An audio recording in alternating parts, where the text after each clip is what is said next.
ब्रजवासियों को एक बार पता चल गया कि ठाकुर जी परमात्मा है, तो सब ब्रजवासी ने ठाकुर जी से कही, लाला तू जय जय। ठाकुर जी बोले अंबे मैं जय जय। लाला तो जय जय तो वैकुंठ में रे। ठाकुर जी बोले अंबे कचुदना को लीला कर आऊं। सब स्पष्ट कर दिया ठाकुर जी ने। तो मधुमंगल श्रीदामा तन सुखा मन सुखा सबरे सखा बोले, लाला तो एक काम कर, तू जय जय तो और कछु मत कर, एक बार अपना वैकुंठ दिखाला हमें। ठाकुर जी बोले वैकुंठ देखोगे? बोले हाँ। ठाकुर जी अपने सबरे सखान ने लेकर के महाराज वैकुंठ गए। जैसे ही वैकुंठ पहुंचे बोले भारे सबरे ब्रजवासी, लाला जी चार भुजा वाले कौन खड़े हैं सामने? बोले जय विजय पार्षद हैं। मधुमंगल हाथ पकड़ के देख रहा है।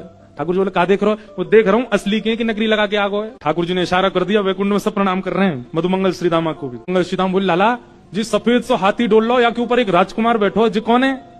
बोले इंद्र देवता है, जिन जाके तुम सबरे ब्रजवासी पूजा करो करते। मधुमंगल श्रीदाम बोले, लाला जाने बहुत पूजा कराई, खूब 56 भोग बनवा के पाए, कभी दिखो नहीं हमको, आज पहली बार दिखो है।